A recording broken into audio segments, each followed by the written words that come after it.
ప్రియమైన వారలారా, ప్రభు అయిన యేసుక్రీస్తు పరిశుద్ధమైన నామములో మీ అందరికీ నా ప్రేమ వందనములు.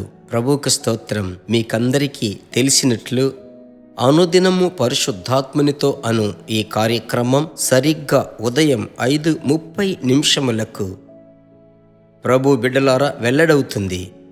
ఇందులో అనేక వేల మంది ఉదయమే చూచి ప్రభువుతో కలిసి ప్రార్థించి ఆ దినమంతా ఆశీర్వాదము పొందుకుంటున్నారు. మీలో కొంతమంది ఆలస్యంగా వింటున్నారు, పర్వాలేదని చెప్పను. ప్రభు బిడ్డలారా, అన్ను దినము ఉదయం ప్రభువును వెతకాలి, సరేనా? అలాగు వెతికి మీరు ఉదయమే ప్రార్థించండి. ఈ దినమునకు సంబంధించిన ప్రవచన వాక్కు ఏమిటంటే అపోస్తలుల కార్యములు 5:3 పరిశుద్ధాత్మను మోసగించుటకు సాతాను ఎందుకు నీ హృదయమును ప్రేరేపించెను? పేతురు అడుగుతున్నాడు. ఎలాగంటే ఆదిమ సంఘములో ఒక కుటుంబము, ఆ సంఘము అభిషేకముతో నింపబడిన సంఘము. అయితే ఈ అననీయ సప్పీరాలు కలిసి చెప్తున్నారు. వారిద్దరూ కలిసి వారికి డబ్బు మీద ఆశ, ధనాశ కొరకు అబద్ధమాడుతున్నారు. అప్పుడు ఇక్కడ ఏమని వ్రాయబడి ఉంది? పరిశుద్ధాత్మను మోసపుచ్చుటకు సాతాను ఎందుకు నీ హృదయమును ప్రేరేపించెను? ఇందును బట్టి ఆత్మను దుఃఖపరుస్తున్నాం. నిన్నటి దినం ఈ విషయం చెప్పాను. మనము అబద్ధం ఆడేటప్పుడు, అబద్ధము చెప్పేటప్పుడు పరిశుద్ధాత్ముడు దుఃఖపడుతున్నాడు.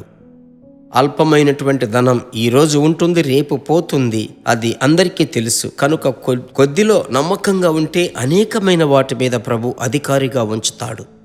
కనుక ప్రియ దేవుని బిడ్డలారా, మీరు ప్రభువునందు ఎల్లప్పుడూ పరిశుద్ధాత్మను దుఃఖపరచకుండా ఎల్లప్పుడూ నమ్మకంగా యథార్థముగా ఉండాలని, ప్రభు మీకు సహాయము చెయ్యాలని ఆ తీర్మానములో స్థిరంగా ఉండండి. అబద్ధము ఎప్పుడు, నిజం ఎన్నటికీ మునగదు. కనుక ఈ దినమందు ప్రభు ఎందుకు చెప్పాడు? పరిశుద్ధాత్మను దుఃఖపరిచేటువంటి కార్యములో ఒకటి అబద్ధం. అలాగైతే అబద్ధం ఆడకుండా యథార్థమే మాట్లాడే హృదయమును ఇమ్ము ప్రభు అని ప్రార్థించండి. బిడ్డలు కూడా అలాగు బ్రతకాలని ప్రార్థించుదాం, సరేనా? ప్రార్థించుదామా? ప్రభువా, ఏ కారణమును బట్టి కానీ ప్రత్యేకముగా డబ్బు విషయంలో, ఆస్తి విషయంలో ప్రభువా మేము నమ్మకమైన వారముగా ఉండుటకు సహాయము చేయండి ప్రభు అని ప్రార్థించుదామా? మా పరిశుద్ధమైన మంచి తండ్రి, ఆకాశమునకు భూమికి సర్వాధికారము కలిగిన రాజా, మీ సన్నిధానములో ప్రభువా మిమ్ములను దుఃఖపరచకుండా మా నాలుకకు కాపుదలగా ఉండండి. అనవసరమైన మాట, లోపములు, అబద్ధములు చెప్పేటువంటి మాట ప్రభువా ఏ ఒక్కరోజు మా నోటిలో రాకూడదయ్యా. ఎల్లప్పుడూ దేవుని యందు యథార్థమే మాట్లాడునట్లుగా, ధనాశ లేని వారమై, సంతుష్టికరమైన భక్తి కలిగిన వారమై అలాగు మేము ఉండడానికి అలాంటి కృప మీరు మాకు ఇవ్వబోతున్నందుకు మీకు స్తోత్రం. ప్రభు చూపించిన ప్రేమకై స్తోత్రం. ప్రభువా మీరు ప్రేమ చూపించబోతున్నందులకై స్తోత్రం. ప్రార్థన ఆలకించిన దేవునికి స్తోత్రం. ప్రార్థన ఆలకించిన దేవునికి స్తోత్రం. యేసు నామములో నాతో కలిసి ప్రార్థిస్తున్న ప్రతి ఒక్క దేవుని బిడ్డ మీద మీ కృపా ఆత్మ కుమ్మరించండి. మీకే మహిమ కలుగునుగాక. యేసు నామములో మంచి తండ్రి, ఆమెన్. ప్రభుకి స్తోత్రం. దేవుడు మనలను బలపరిచాడు. ఈ దినమంతా ఒక చక్కటి ఆత్మ సంబంధమైన మెచ్యూరిటీ మీలో కనబడబోతుంది, సరేనా? అనేకులకు షేర్ చేస్తారు కదా, మీకు తెలుసు ఎవరెవరికి షేర్ చెయ్యాలో. ఇంతకు ముందే షేర్ చేసిన వారితో మీ అనుభవమును పంచుకొనండి. ప్రభు రాజ్యం కట్టబడుతుంది. మరలా కలుసుకుందామా? God bless you.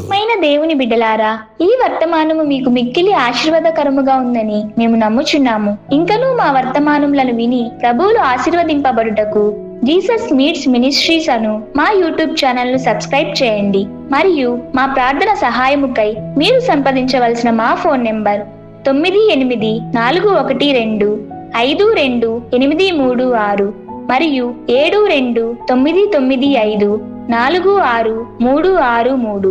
Email gpsrobinson@hotmail.com. ప్రభు మిమ్మును ఆశీర్వదించునుగాక.